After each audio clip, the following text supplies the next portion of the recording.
speaking of taking care of himself, we really hope that Jaden Ivey is able to take care of himself over the next, it seems, like month and a half, 2 months, maybe even the full year at this point. But Jaden Ivey last night suffered a broken fibula in his left leg.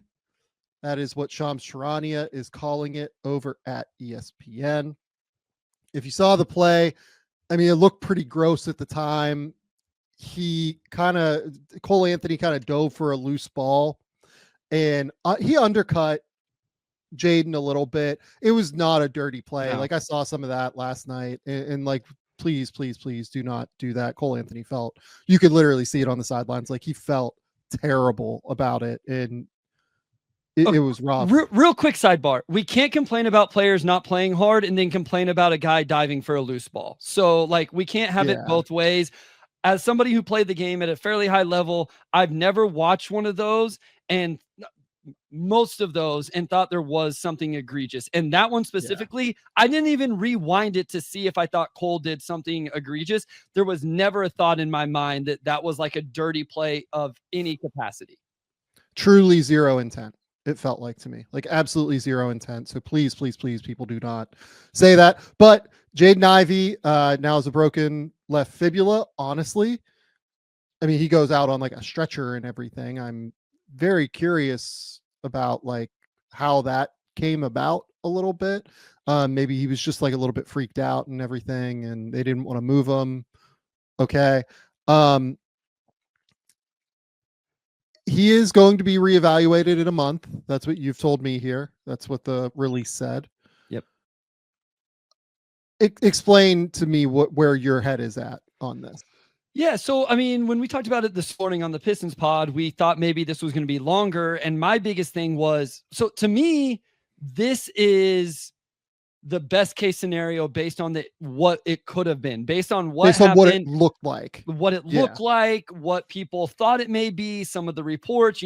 I don't call them Twitter doctors in a negative connotation. I'm talking about people like really, I think that our doctors that we're trying to evaluate just from video, we're talking about like ankle stuff and dislocations and potentially knee and all of that.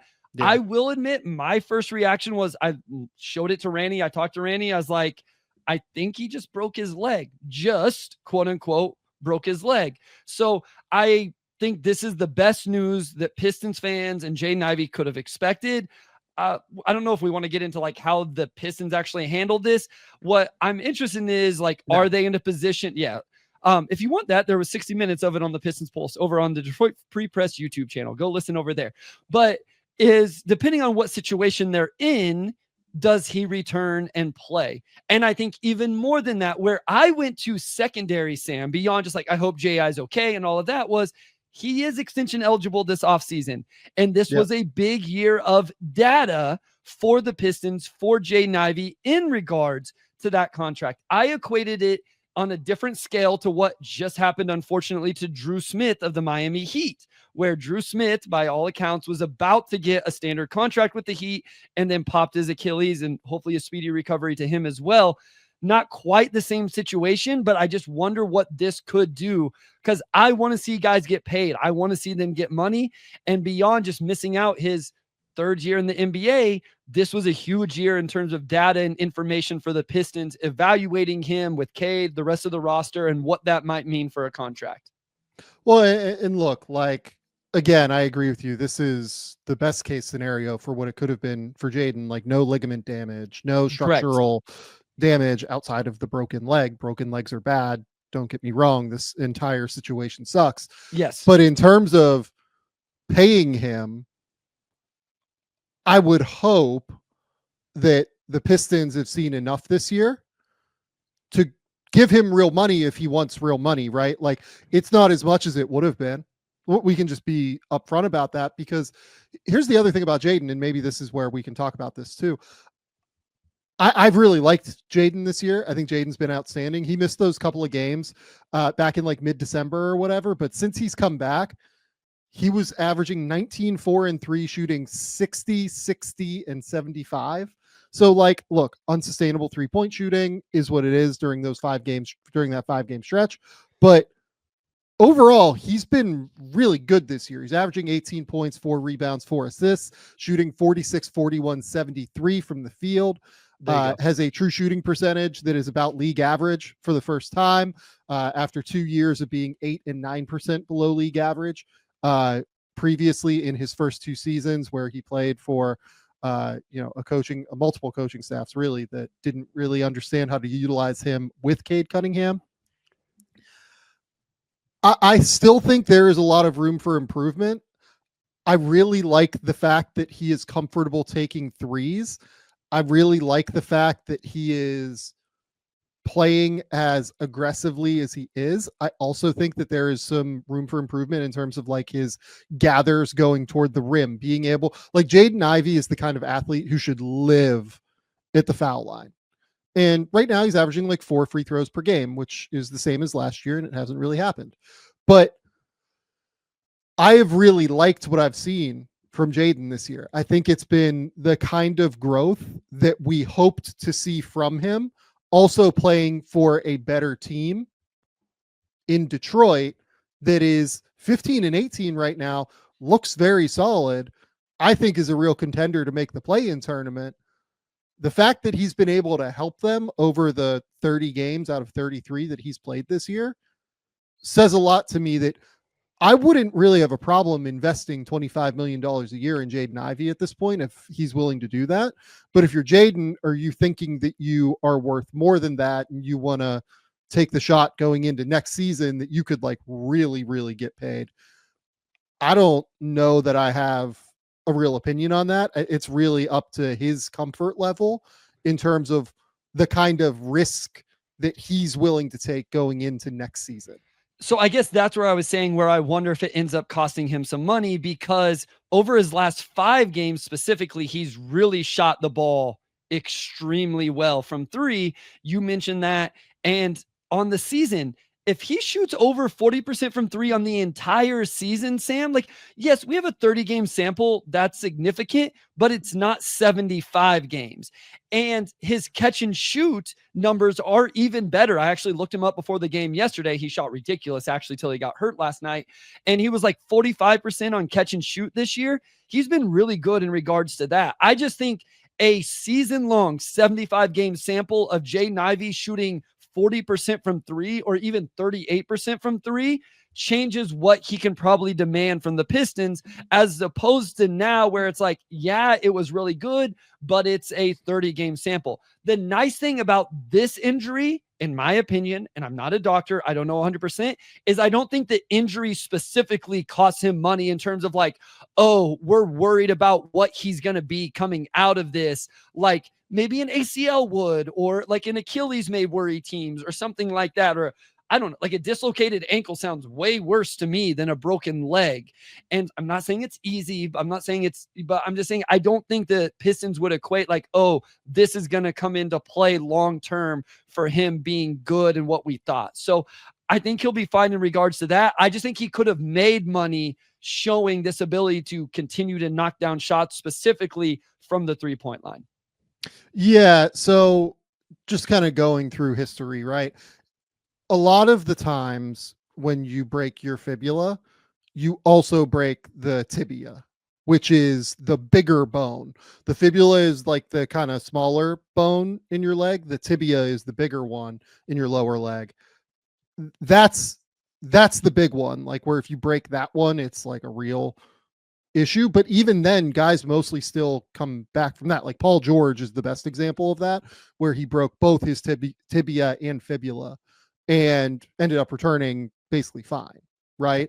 So I haven't been able to find in my research like too many examples of somebody only breaking a fibula and figuring out what that means. Yeah. So I'm not entirely sure how to go about that situation and what that means for Jaden Ivey's return. I would assume it's probably pretty positive in terms of what it means long term, but I'm not a doctor. I'm not going to sit here and necessarily pretend. Yeah, no, and that's what, like, again, I'm saying based off kind of how I would understand things. Maybe somebody can prove me wrong in terms of, hey, actually breaking this is worse than dislocating your ankle or something like that. I don't know, to be 100% honest. But again, it does seem like it was the best result out of what we saw. It was very emotional actually during the game. I mean, the Pistons Yeah. players were very emotional. I assume it looked really, really bad. And they never showed, they kept it covered with a towel. The video never showed it. So I assume it looked really, really bad. I also think it probably speaks a little bit to what Jaden Ivey means to his teammates and his coach as they responded that way. But yeah, I hope for a speedy recovery for him, because he was starting to figure a lot of those things out. There's lots of areas of growth and improvement, like you said. But yeah, I think overall, compared to 12 out, well, almost 24 hours now, it's as good as news as what I was hoping for JI. Let's get to a quick little note from PrizePicks. PrizePicks is the best place to get real money sports action with over 10 million members and billions of dollars in awarded winnings. PrizePicks has made daily fantasy sports accessible to all. You just pick more or less on at least 2 players for a shot to win up to 100 times your cash. Run your game all season long on PrizePicks. PrizePicks is the best place to get real money action. There are over 10 million members. Like I said a second ago, they invented the flex play, which means you can still cash out if your lineup isn't perfect. You can double your money even if one of your picks doesn't hit. PrizePicks always puts its members first, so all withdrawals are fast, safe, and secure. When my picks hit, I can get my money in as quick as 15 minutes. We are big fans of PrizePicks here. We absolutely love the app and what they're doing for the daily fantasy sports scene. Download the app today and use code GameTheory to get $50 instantly after you play your first $5 lineup. Download the app today and use that code GameTheory to get $50 instantly after you play your first $5 lineup. PrizePicks, run your game. I think that it is probably the best that could have been after the unfortunate circumstance of the injury. I mean, look, we can talk about the Pistons real quick, just in terms of like what they're going to do, right? And what this means. They do need a secondary ball handler now, like pretty drastically. That is a serious factor for them. They need to go out and find a body, in all honesty. You can't put more on Cade's plate. There's enough on that plate already. I wouldn't want to put more on it. I would guess that they probably start one of Malik Beasley or Asar Thompson. Do you have a strong opinion on that? I just want Malik to continue to come off the bench so he has a chance to win 6th man of the year.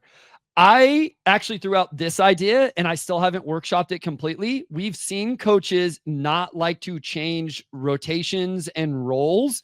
And I think the easiest way to do that while also getting data on a former first round pick is actually inserting Marcus Sasser into the starting lineup and leaving everybody else in the same spot and saying, Marcus, go play off the ball and knock down, catch and shoot shots. Be the point of attack defender against some matchups. This isn't going to go very well. And that's where you have to start Asar. I threw it out. I don't know that I love it. My guess is that it is Asar. I wouldn't hate JB experimenting with that. I'm also in a place of I'm okay if they continue to experiment with things a little bit as well, as long as it doesn't turn into like a 10-game losing streak or something like that. Like they can't like completely tank this 15-8 record away. But you did, Trajan didn't, but you did invest a first-round pick in Marcus Sasser. I think his best chance at being successful, Sam, is playing off a jumbo initiator like Cade Cunningham. Look, I think Marcus Sasser's good. So like I'm in favor of that. I'm not in favor of him starting. I would start one of Malik or Asar in all honesty. Sure. But I'm in favor of Marcus Sasser playing 15, 20 minutes a night and letting this rock. Like I think he is very capable of that. And he would be totally fine doing that. Like I think he's been pretty efficient when he's played this year, right? Like I don't have the numbers in front of me, but the shooting has been down a little bit, but also his minutes have been less consistent this year. No, actually his 3-point percentage. No, you're right. The percentages are good. So Yeah, 40% from 3 on 2 attempts. So it's really just the minutes are down to 13. So Yeah. So I think that's what I would do if I was them. The other thing that like kind of hangs over all of this is that the Pistons have all of this cap space, right? yeah, They have yeah, all of the cap space in the world. I would assume that the way that they're going to go about doing this and utilizing this cap space is taking on money in order to get assets. And you could realistically just take on a deal that maybe has 2 years left for a guard or something like that somebody just doesn't want, and then that guy can come in and maybe play if if you want to do something like that and facilitate like a 3-team deal yeah, for another team by taking on the money that allows them to actually make the trade, right? Like if the as an example that's not going to happen because it already happened, if the Nets didn't want to take on D'Angelo Russell's money, yeah, right, they could have forwarded Russell over to the Pistons and said, hey, we'll give you X assets to just take this on because we don't want the money when we send Dorian to the Lakers, and then we'll do trade touch rules and everything like that to make it set. But that's just an example of something that they could do in order to make this work. And if they keep it pretty tight compared to them being in the play-in or not, I kind of think that, yeah, they should do something like that. That's what I wondered as well. Just because I wanted to look with Sasser. He did start off the year, first 10 games of the year was shooting 25% from 3. And then over his last 12, he's up at 47. So really kind of found his groove while being in a weird rotation and spot as well. Yeah, that's what I brought up today, that instead of using that cap space only to facilitate the third team or whatever, that now you kind of go out a little bit differently with a different motivation in terms of, hey, we need to add it's up this year. You're right, KDC. I was wrong early on. It was not good, but he has definitely found the stroke over the last half of his game. So I was a little off on that, but I think adding a secondary creator in terms of that would be good. So I would not be surprised. I'm kind of interested though. Again, my appetite is different for this Pistons team. Like seeing them win 15 games already changes a lot because we only watched them win 14 last year, but I'm still in like, I want to see what some of these guys are capable of. I'm a little bit more okay and comfortable experimenting and getting data points. I don't want them to, and they definitely shouldn't be trading assets to fix this either. No, and they shouldn't have to either. Correct. Is the thing. Yeah. Like there should be a move where they're able to achieve both goals out there, given that they really hold the thing that I can't keep emphasizing enough to people is like, given the way that the trade rules have made things more difficult to consummate trades, the Pistons hold a lot of really positive cards on their table to be able to facilitate moves across the league right now. It is going to put them in a real prime position in order to get assets, and also they could use that to fill this gap right now. And the final question I do want to ask here is just from Charles M, and you're a good person to answer this. Like, do you think it's better for them to push for the play-in, let's say, or try to get some of the younger players more experience now?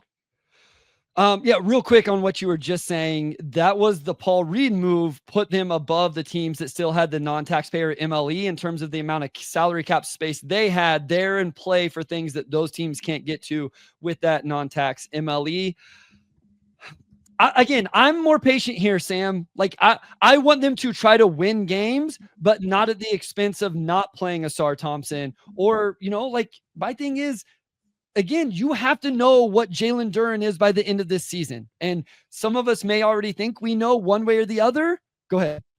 Probably the most important thing, I would argue. I said the most important things for this season, because you already paid Cade. So, doesn't really matter at the end of the day with that.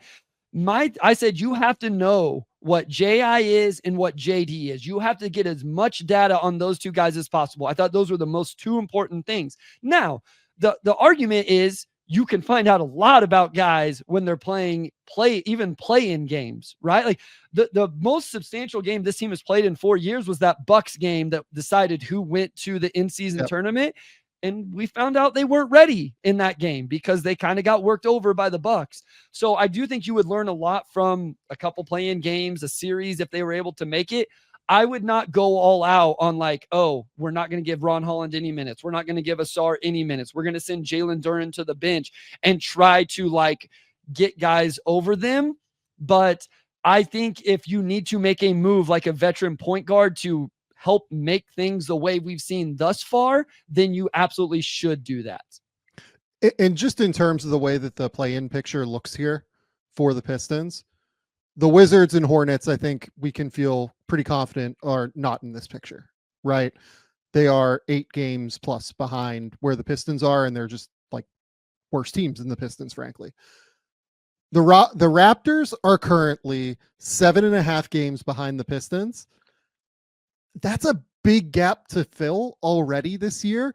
Yeah. That team with Emmanuel Quickley, given the way he played in his return game, we might have to talk about that later this weekend. Like, I'm intrigued by what they could do, but that's a lot of games to already have to come back from. The Nets will continue to fall, so that's 3 teams that are out. The Bulls really don't want to make the play-in because they have to give up their draft pick if they are outside of the top 10. If I'm the Bulls, like, I'm really trying to sell some dudes and make sure that I end up inside of the top 10 of this draft in order to not give up my pick.